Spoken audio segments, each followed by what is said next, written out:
Imagine you finally saved up $1,000. You worked the extra shifts, you skipped the DoorDash, and you finally got the cash for that $1,000 gaming PC you've been eyeing. You walk into the bank, hand the teller 10 crisp $100 bills, and watch them disappear into a drawer.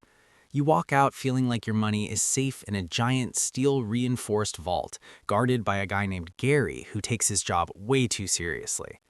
Here's the problem. Your money isn't there. As soon as you walked out the door, the bank took $900 of your $1,000 gaming PC fund and moved it. They didn't steal it, legally anyway.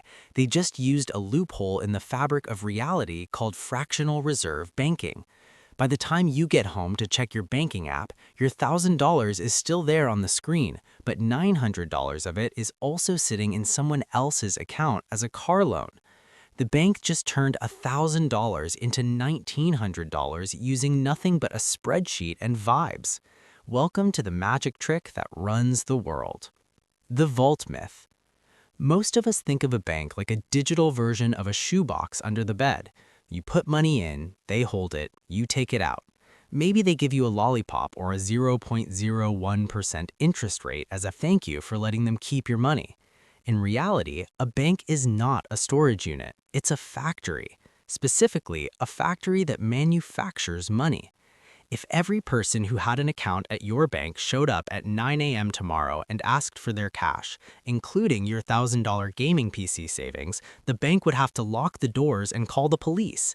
They don't have your money. They have a promise to give you money.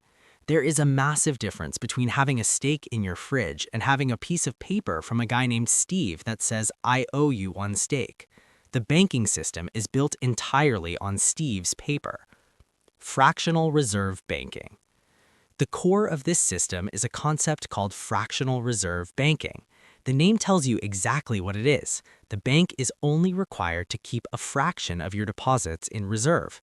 Historically, in the US, this fraction was often around 10%. If you deposited $1,000, the bank had to keep $100 and could lend out the rest of the $900. However, in March 2020, the Federal Reserve, the final boss of the US banking system, actually dropped the reserve requirement to 0%. That's right, zero. Technically, banks now have massive flexibility in how much they keep on hand, but for the sake of the math, let's stick to the 10% rule because it makes the magic easier to see. The bank takes your $1,000 gaming PC deposit, keeps $100 in the vault, mostly just a digital tally, and immediately looks for someone who needs a loan. The money multiplier. This is where things get weird. Let's follow the money. You deposit $1,000. The bank keeps $100 and lends $900 to a guy named Dave so he can buy a used Vespa.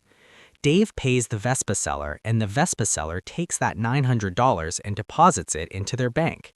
Now that bank looks at the $900, keeps 10%, $90, and lends out the remaining $810 to a girl named Sarah who wants to start a side hustle selling custom mechanical keyboards. Sarah pays her supplier, the supplier deposits the $810, and their bank lends out $729. Stop and look at the math. You have $1,000 in your account. Dave's seller has $900 in their account. Sarah's supplier has $810 in their account.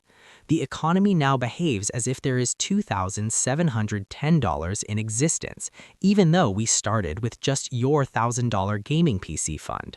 No new paper was printed, no gold was mined. The bank created $1,710 out of thin air just by clicking confirm on a few loans. Digital pixels.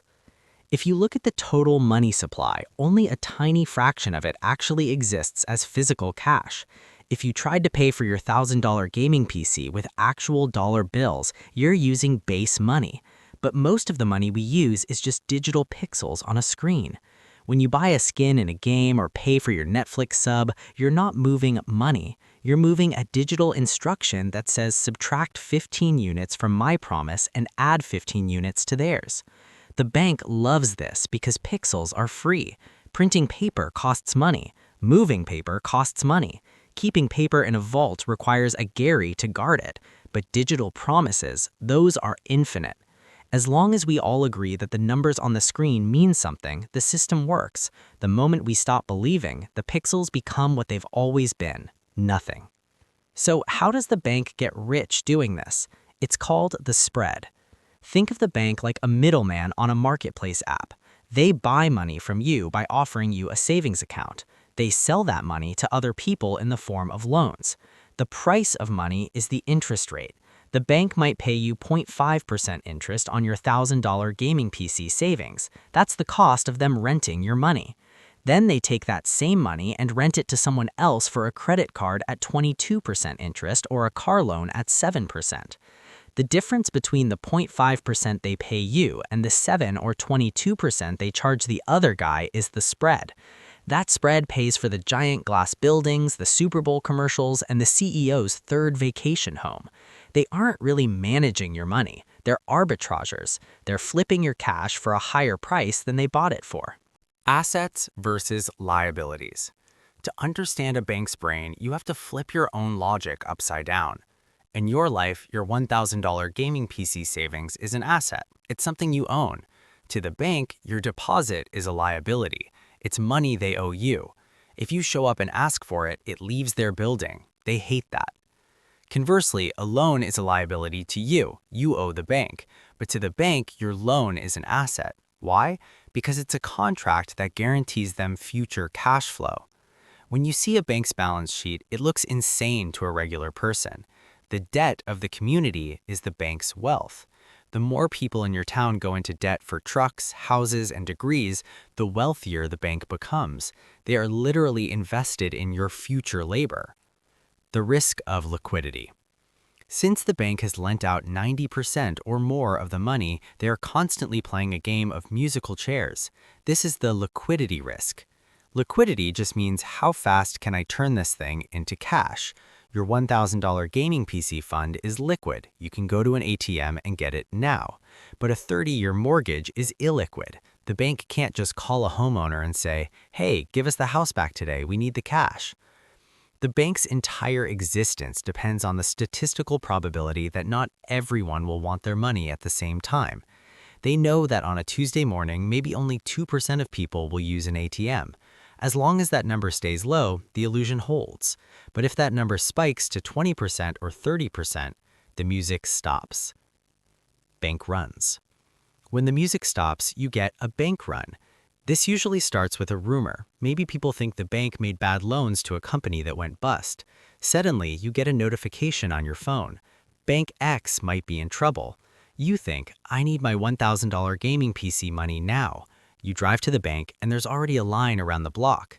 Everyone has the same idea. Because the bank has lent out your money to Dave for his Vespa and Sarah for her keyboards, they literally do not have the cash. They can't get it back fast enough. Even if the bank is solvent, meaning they own enough assets to eventually pay everyone back, they are illiquid. They don't have the cash right now. This is what happened to Silicon Valley Bank in 2023. It wasn't just a movie trope from the 1930s. It's a fundamental flaw in the magic trick. The central bank, the final boss. To prevent the whole world from collapsing every time a bank runs out of cash, we have the central bank. In the US, that's the Federal Reserve. Think of the Fed as the bank for banks. When a regular bank runs out of cash because too many people want their $1,000 gaming PC funds back, the Fed can step in and lend the bank money. The Fed has a special power. They can actually create base money. While regular banks create credit money, the promises we talked about, the Fed can literally increase the amount of currency in the system. They are the referee who can print extra points if the game is getting too close to ending. This keeps the system stable, but it has a side effect. The more money is created to save the banks, the less your individual dollars can buy. This is why that $1,000 gaming PC costs $1,200 2 years later. Why the system exists. At this point, you might think, this sounds like a giant scam. Why do we let them do this? The answer is velocity. If banks worked like a simple vault, the economy would move at the speed of a snail. If you had to wait until you saved up $500,000 in cash to buy a house or $40,000 to start a business, nothing would ever get built. By allowing banks to create money through loans, the system fast-forwards the economy. It allows people to use future earnings to build things today. Your $1,000 gaming PC deposit didn't just sit in a dark room. It theoretically funded a Vespa, which helped Dave get to work, which helped his boss grow a business, and so on. The system is designed to maximize productive debt. The problem is when the debt becomes more debt than productive. The interest trap. Here's the so what for your personal life. The system is designed to keep money moving, not to keep you rich. Because the bank is constantly multiplying the money supply, the value of your stored labor, your savings, is naturally being diluted. If you just leave your $1,000 gaming PC money in a standard savings account, the bank is making a 20% spread on it while you're losing 3 to 5% of your purchasing power to inflation. The bank is using your money to get rich while paying you a fee interest that doesn't even cover the cost of the money getting weaker. You're essentially giving the bank a high leverage tool for free. The digital future. We are moving toward a world where physical cash might disappear entirely. This is the dream for the banking system.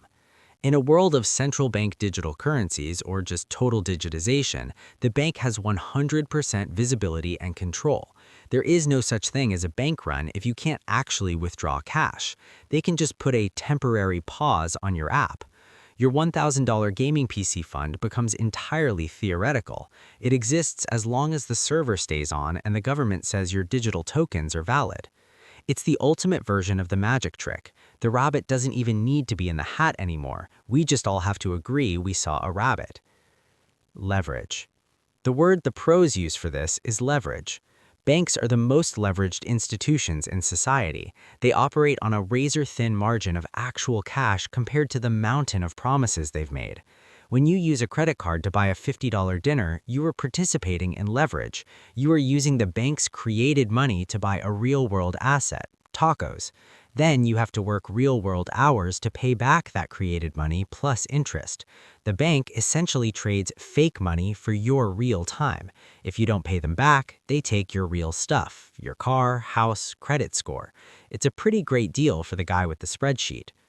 Summary of the scam that isn't a scam. So let's wrap this up. You think you're a customer of the bank. You're not. You are a liquidity provider. Your $1,000 gaming PC savings is the raw material the bank uses to manufacture products they sell to other people.